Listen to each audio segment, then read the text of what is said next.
So, you become anxious before giving a performance and you want to hone up your vocal skills. You want to make sure your diction is clear, your throat is not sure. Then you are on the right place. And why so? Because I suffered from enormous amounts of anxiety when I was younger. There was even a period when I was afraid of sitting next to a person on a bus because I was afraid of blushing and I was not able to go to the cashier in the shop and buy anything. And from there, it ignited my journey, my performance journey. And my first life-changing moment was when I was enrolled on a school play, and it went well. I rehearsed and and then after that we made an improvised play in front of 600-700 people. Two of us with a friend, and we improvised a play. And from there, something changed in me. I started realizing how important it is to communicate and throw yourself into the fire or into the deep waters. Oh, you get the fire and deep waters at once. Great. So, the first tip that we are going to master is actually the willingness to take the risk. There's this song by Super Furry Animals, Crazy Naked Girls, and there's this 5 or 6 guys singing in falsetto. Take the risk, crazy naked girls. And so it's great. It's just a great song. But take the risk when you see your treasure. Yeah, your treasure don't have to be a crazy naked girl, but can. Because my treasure was my wife. I was like, wow, that's my treasure. I'm gonna conquer her. Yeah? But it can be something else. So basic psychology of people that we are chasing objects that are shiny. Yeah? Chasing shiny objects. That's our greatest desire. So, first of all, we must burn. We must understand what is this motivational aspect that is bringing us forward. When you know that your life is on a stake, like we are going to hit you with some nails and chain you onto a cross and name you Christ, yeah, then you're like, oh no, I want to achieve something else. So maybe you understood from the analogy that your own life must be on a stake. That's why when I reinvented my business, because I have 2 children and a wife and a house and bills to pay, and we ran out of the money because the old way how I was doing my business was not working anymore. So we decided to change it, to make a new start. There's another great song by Paul Weller, Brand New Start.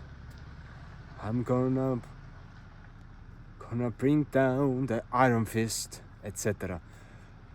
I'm gonna play it later on my guitar. Not to you, for myself. Some precious things. So here we get to our second step. We leave some precious things to ourselves. We don't share everything out to the world. We choose our persona that we are going to share. So when you know that your skin is on fire, you must understand with your brain and with your body that you must do it. So there's no more, so that performance will not hold you anymore back, because you know you must do it. Otherwise you will fail and you lose, and or you will understand that you have got anything to lose anymore. So, and second principle is learning to keep your vocals to yourself. The greatest singers like Robert Plant, for example, before when he's performing, you feel the strength in his score, like ah, but he's not giving the full power.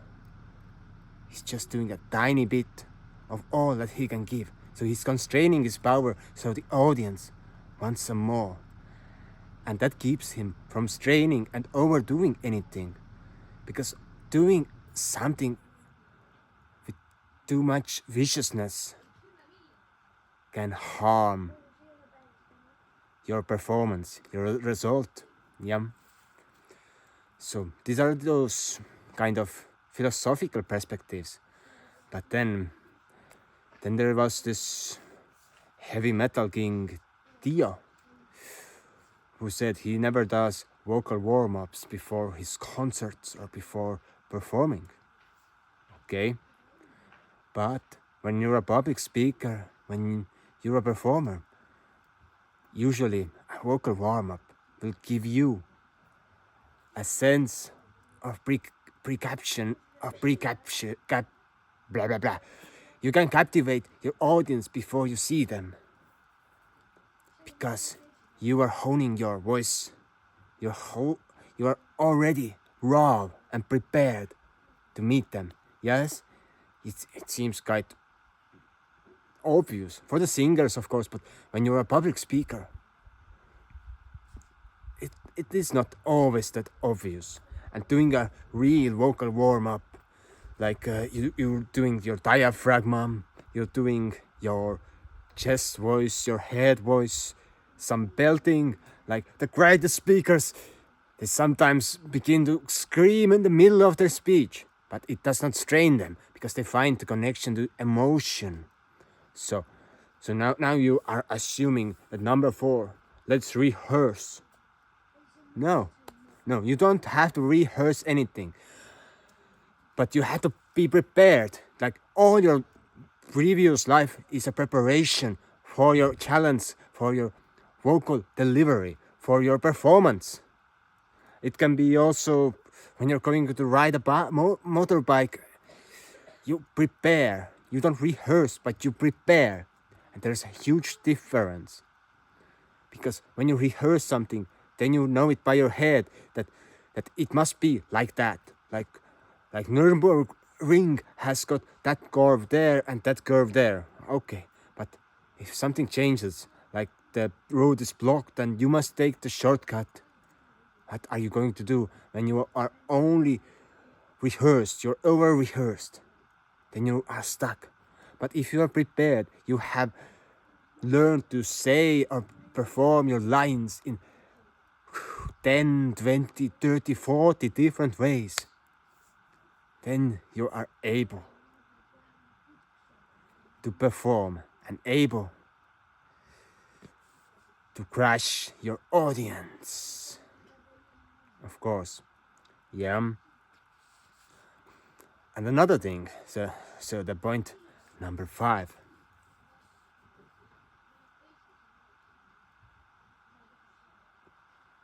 Is learning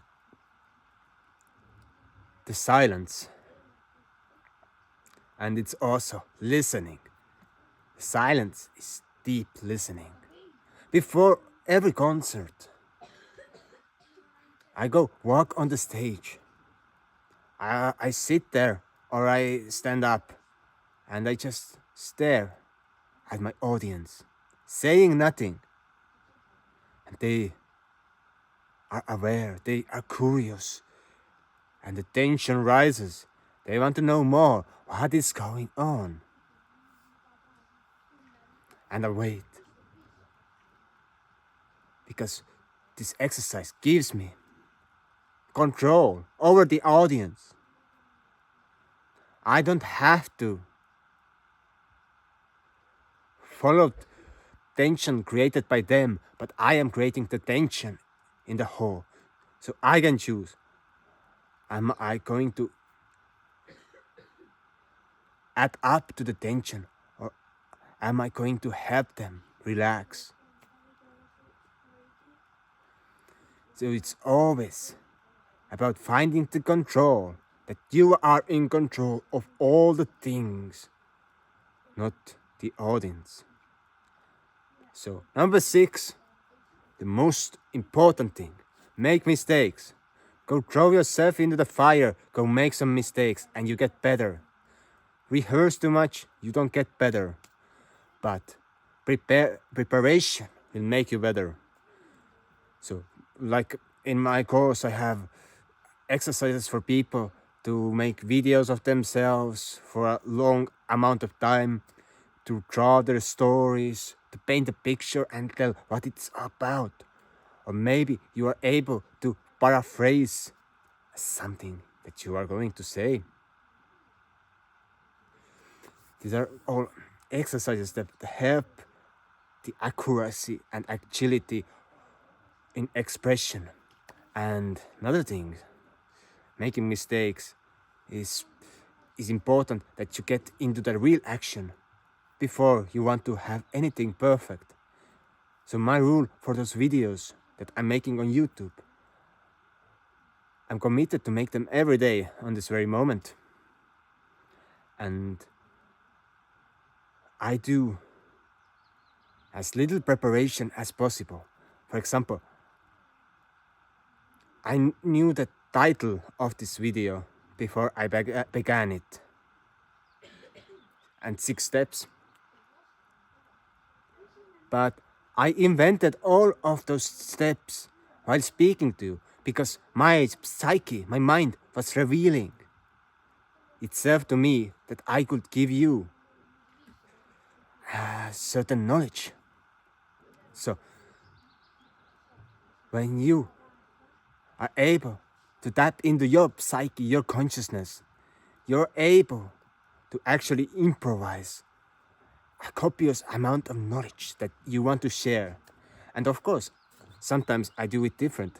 I make also presentations. I do a long PowerPoint and quite often I start adding value to the initial value offer. Because my consciousness allows it. Because I have made my mistakes and I'm still making my mistakes. But I'm getting better and better and better and better. And that is your strongest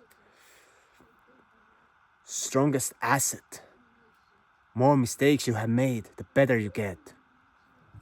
When you don't take the risk, as I said, you will never become great. So, join the waitlist for the Voice Alchemy School. In 90 days, you'll become a great storyteller. Indeed. And subscribe. So, goodbye.